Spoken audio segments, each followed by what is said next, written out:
Assalamualaikum warahmatullahi taala wabarakatuh. Alhamdulillah wassalatu wassalamu ala Rasulillah wa ala alihi wa sahbihi wa mawalah. Wala haula wala quwata illa billah. Pada kesempatan kali ini langsung saja kita menjawab pertanyaan dari sahabat Abu Qori di kolom komentar YouTube channel kami ya. Langsung saja kita bacakan pertanyaannya. Ini dari akun Google Bayu 11111981. Assalamualaikum, ada satu tanah dan bangunan yang belum pernah dibagi sampai si pewaris meninggal dunia. Oke. Ada tanah dan bangunan. Pada saat pewaris meninggal dunia, pewaris meninggalkan ahli waris 4 orang anak laki-laki dan 2 orang anak perempuan. Ya, berarti anaknya 6 ya, 4 laki-laki, 2 perempuan. Namun, warisan tersebut belum pernah dibagi sampai sekarang. Sampai pertanyaan ini ya. Kemudian 3 anak laki-laki ahli waris tersebut sudah meninggal dunia, yang masing-masing meninggalkan anak-anak mereka yang masih hidup. Oke. Pertanyaannya, bagaimana cara pembagian harta tersebut? Berapa bagiannya? Ya kan? Kemudian ahli waris yang tersisa saat ini tinggal 1 anak laki-laki dan 2 anak perempuan. Bagaimana jika hal itu seperti yang ditanyakan? Ini seseorang wafat meninggalkan 4 orang anak laki-laki, 2 orang anak perempuan. Disebabkan belum diselesaikan permasalahan warisnya, anak laki-laki 3 orang meninggal, sehingga tersisa adalah 3 anaknya saja, yaitu 2 perempuan, 1 laki-laki. Ya kan, kemudian tadi pertanyaan beliau, bagaimana cara pembagian harta tersebut. Jadi hartanya tadi ada tanah dan bangunan. Bagaimana caranya? Ya,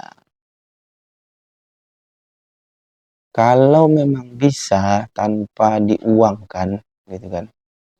Nanti kan ini kan kita hitung gitu. Kalau setelah itu setiap orang tahu bagiannya sahamnya berapa, kemudian tanah itu tidak perlu dijual, hanya dibagi sesuai bagian masing-masing. Kalau memang sepakat, boleh saja langsung gitu ya. Tapi itu sangat sulit dan memang biasanya di lapangan kita menjumpai kasus seperti ini, itu sulit kalau tanah itu langsung, kalau tidak diuangkan, tanah itu dibagi-bagi. Karena apalagi kalau nanti tanahnya beda tempat, beda lokasi, titik, satu titik di sini, satu titik di sini, sehingga beda-beda lokasinya. Atau satu lokasi, tapi kan tanah itu nanti ada yang di depan, ya kan, ada tanah yang di belakang. Contohnya, kami punya menjumpai kasus tanahnya di depan sedikit, tetapi terus memanjang dan makin melebar. Panjang betul ke belakang. Sehingga kalau kita bagi, kalau ini tadi kan ahli waris ada 6 orang anak ini, kalau seandainya kita ingin selesaikan dengan cara ini, sangat sulit ya, siapa yang mau tanah di depan, siapa yang mau di belakang. Tapi sudah pasti kita sama-sama mengetahui bahwa semuanya ingin di depan, ya kan. Dan di belakang itu harganya murah, walaupun banyak pun diberikan, tapi harganya murah dan susah lakunya. Karena akses untuk ke belakang itu biasanya seperti itu ya, aksesnya susah, sehingga orang untuk lebih mudahnya solusinya yaitu diuangkan. Kalau takut tidak mau juga dijual, diuangkan ya dengan cara salah satu ahli waris membayarkan ya, tanah ini dibayarkan, ahli waris yang lain mendapatkan jatahnya dengan bentuk uang. Itu yang pertama ya. Bagaimana itu kalau harta? Begitu juga bangunan. Kalau bangunannya cuma satu bangunan gitu, rumah gitu kan. Bagaimana ya solusinya? Diuangkan, dijual. Kalaupun tidak dijual ya ada keluarga atau salah satu dari ahli waris yang membayarnya. Masalah harga ya kesepakatan ahli waris saja, gitu kan. Begitu caranya. Tapi kalau dipaksakan ingin dibagi-bagi rumah contohnya gitu kan. Anaknya ada 6 tadi. Anak laki-laki 2. bagiannya setiap anak laki-laki kan 2 kali lipat dari perempuan, berarti 4 tadi berarti dianggap 8, anak perempuan 2 berarti 10, rumah itu dibagi 10. Kalau seandainya ada kamar 10 ya bisa anak laki-laki 2, 2 ya kan. Dan nggak mungkin juga hidup satu kamar semua, satu rumah, dengan semua anak-anak itu gitu kan. Jadi, intinya solusi yang paling, tepat, sepertinya diuangkan. Kemudian bagaimana menentukan bagian ini? Jadi anaknya tadi kan 4 laki-laki, 2 perempuan, anak laki-laki walaupun setelah itu meninggal disebabkan itu kan sebab lambat pembagian waris, maka dia tetap dapat bagian. Dia tetap dianggap hidup. Ya kita hitung, total harta si mayit, ini orang tua di sini, kemudian ahli warisnya ada 4 laki-laki, 2 perempuan anaknya. Maka anak laki-laki dianggap 4, dianggap 8 karena dikali lipat 2 kali lipat dianggap 8, anak perempuan tetap 1-1, maka harta dibagi 10. Jadi walaupun sudah meninggal dia tetap mendapatkan bagiannya ketika pembagian dianggap hidup. Contohnya kalau hartanya ada 10 miliar lah kita contohkan supaya mudah saja, ini hanya contoh ya. Jadi sahabat Opor yang bertanya ini kami hanya contohkan saja seandainya semua kita totalkan tanah dan bangunan 10 miliar contohnya. Tadi kan dibagi 10, ya kan? Dibagi 10, maka setiap anak laki-laki dapat 2 miliar, 2 miliar, 2 miliar, 2 miliar. Nah, baru anak perempuan 1 miliar, 1 miliar. Maka jelas terlihat berapa angkanya.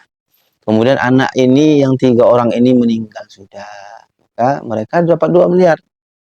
Ya kan? Karena mereka meninggal, maka siapa ahli waris mereka? Contoh yang meninggal kita anggap anak yang pertama, yang laki-laki.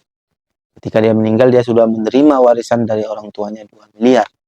Kemudian siapa ahli waris ketika dia meninggal? Nah, tadi pertanyaan tadi ada anak-anaknya. Maka kita lihat istrinya ada. Kalau istrinya ada, istrinya dapat warisan.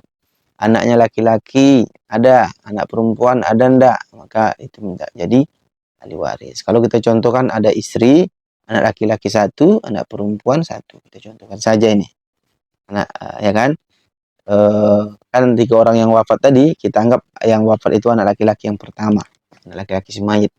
Kemudian anak laki-laki ini mendapat 2M. Setelah dia wafat, dia punya ahli waris, istri, anak laki-laki 1, anak perempuan 1. Maka harta dia yang dia dapat dari warisan ayahnya 2M dan harta yang memang dia punya itu ditotalkan semua, kemudian diberikan kepada ahli warisnya yaitu istri 1 dan 2 orang anak, laki-laki 1 dan perempuan 1. Begitu juga anak yang kedua contohnya, anak laki-laki kedua meninggal juga, tadi dia menerima 2M dari ayahnya. Maka semua harta yang dia miliki sendiri dan dia terima dari ayahnya 2 miliar itu, nah itu dibagikan kepada ahli warisnya. Siapa ahli warisnya ketika itu? Nah, kan ketika dia hidup itu, ketika ayahnya wafat, anak ini hidup, oke, ya, maka dia ini tetap menerima. Kemudian ketika dia hidup itu dulu, seandainya dia sudah langsung dibagi harta-harta itu dan dia sudah menerima, lalu dia meninggal, nah siapa ahli warisnya waktu dia meninggal, siapa saja yang hidup?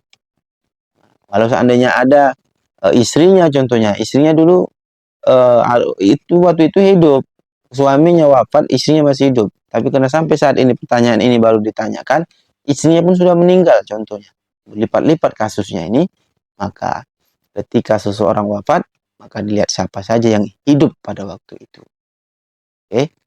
Walaupun bedanya hanya hitungan menit, maka dia dapat warisan. Ya.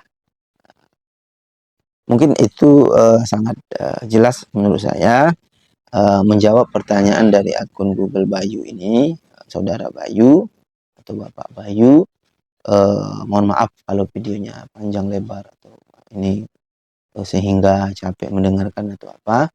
Mohon maaf, tapi maksud kami adalah untuk menerangkan seterang-terangnya sehingga yang bertanya ini sangat mengerti bagaimana ketentuannya, bagaimana seharusnya, ya. Itulah jawaban dari kami. Mohon maaf atas segala kekurangan. Terima kasih atas segala perhatian. Assalamualaikum warahmatullahi taala wabarakatuh.